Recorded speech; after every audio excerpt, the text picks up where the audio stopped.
heading into a recession? It's a question that's been on a lot of minds lately. You see the headlines, you hear the chatter, but the full story is so much deeper, so much more nuanced than a simple yes or no. The truth is, when we talk about the economy, we're not always talking about the same experience. For many in the Black community, the economic reality feels very different from the national average. So today, we're going to peel back the layers, look past the mainstream numbers, and get to the heart of what's really happening with the Black economy. We'll explore the data, the jobs, the businesses, and even the technology that's shaping the financial future for millions. This isn't just about statistics. It's about understanding the unique challenges and uncovering the incredible resilience within the community. Let's get into it. To really understand the economic picture, we have to start with the numbers. And right away, we see a story of two different Americas. When we look at mainstream data, we might see signs of recovery or stability. But when we zoom in on the Black community, those numbers can tell a very different story. Let's talk about the wealth gap. For every dollar of wealth a white family has, a Black family has just a fraction of that. This isn't a new problem, but it becomes critically important during economic uncertainty. A smaller wealth cushion means less room to handle emergencies, less ability to invest, and a much harder hit when things like inflation spike. And speaking of inflation, we all feel it at the grocery store and the gas pump. But it doesn't affect everyone equally, because a larger portion of income for many Black families goes toward necessities like food, housing, and transportation. Rising prices take a much bigger bite out of their budget. It's a direct squeeze on disposable income and the ability to save. Then there's unemployment. Nationally, the unemployment rate might look low. But historically, the unemployment rate for Black Americans has been roughly double that of white Americans. This gap persists in good times and bad. So, when the overall economy slows down and layoffs start, who do you think is often the most vulnerable? This isn't just about being out of a job. It's about the instability and the ripple effect it has on families and entire communities. It's the difference between seeing a storm on the horizon and already being in the rain without an umbrella. These numbers aren't just abstract figures on a chart. They represent real-life pressures and challenges. They paint a picture of an economic foundation that is fundamentally less stable, making the community far more susceptible to even small shifts in the national economy.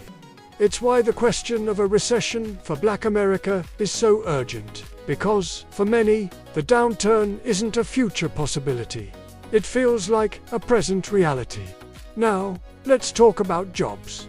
The jobs report is one of the most watched economic indicators. But again, the headline number doesn't tell the whole story. We need to ask, what kinds of jobs are being created? Are they high-wage careers with benefits and opportunities for growth? Or are they low-wage service jobs with little security? For the Black community, this is a critical distinction. While there has been job growth, a significant portion of that has been in sectors like hospitality and retail, which are often characterized by lower pay and less stability. This means that even if more people are working, their economic footing might not be getting stronger. We also need to look at wage growth. Are wages keeping up with the soaring cost of living? For many, the answer is a resounding no.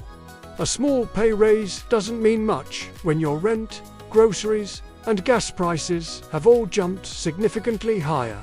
The real purchasing power of your paycheck is what matters. And for many Black workers, that power is shrinking. And what about Black-owned businesses? They are the backbone of many communities, creating jobs and building local wealth. During the pandemic, they were hit incredibly hard. And while many have shown incredible resilience, the recovery has been uneven. Access to capital remains a huge hurdle. Black entrepreneurs are far more likely to be denied loans than their white counterparts, or they receive smaller amounts. This makes it incredibly difficult to start a business, expand an existing one, or even just navigate a slow economic period. Without that financial support system, these vital businesses are constantly operating on a razor's edge. So, when we look at the jobs story, we see a complex picture. It's not just about the quantity of jobs, but the quality. It is about whether work is providing a genuine pathway to financial security or just keeping people's heads barely above water. It's a story of progress, mixed with persistent, systemic challenges that make building a prosperous future a constant uphill battle. There's another crucial piece of this economic puzzle that we often overlook: the digital divide. In 2024, access to technology isn't a luxury, it's a necessity. It's how you apply for jobs, access education, manage your finances, and connect with the world. Yet, a significant technology gap persists for the Black community, and it has profound economic consequences. Let's start with the most basic requirement: high-speed internet. Millions of Black households, particularly in rural and low-income urban areas, still lack reliable and affordable broadband access. Imagine trying to run a business, complete a college degree online, or have your kids do their homework without a stable internet connection. It's like trying to compete in a race with one leg tied behind your back.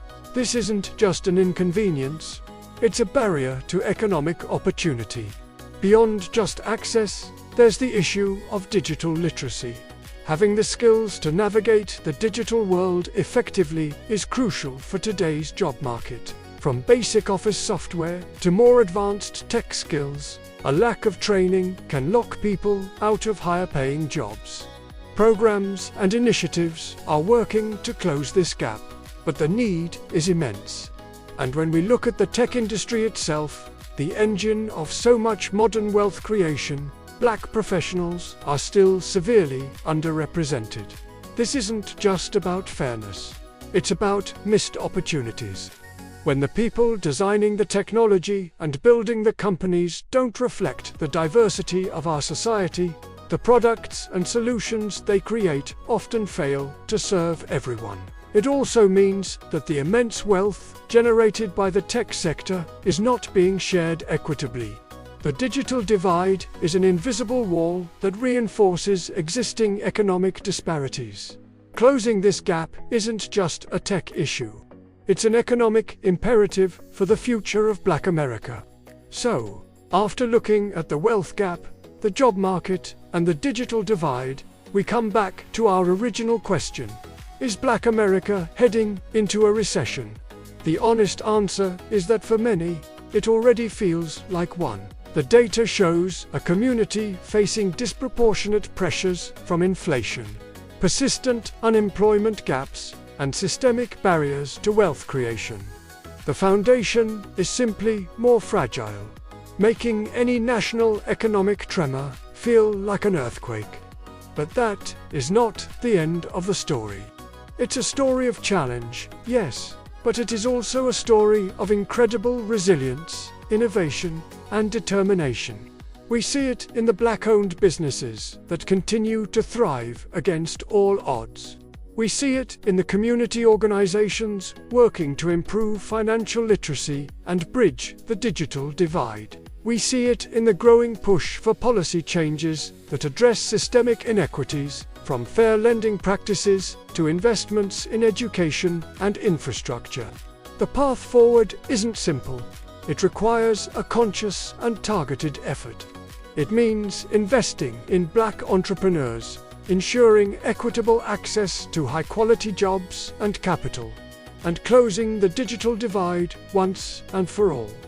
It means supporting policies that don't just grow the economy, but that ensure that growth is shared by everyone. It also means continuing to have these honest conversations, to look beyond the headlines and understand the lived reality for millions of people. The challenges are real, but so is the potential. By focusing on creating real, sustainable opportunities, we can work towards a future where the economic well-being of Black America isn't a separate, more vulnerable story, but a strong, thriving, and integral part of the nation's overall prosperity. Thank you so much for joining me for this important discussion today. If this conversation resonated with you, please hit that like button and share it with someone who needs to hear it. And for more deep dives into the issues that matter, make sure you subscribe to the channel and turn on notifications so you never miss an update.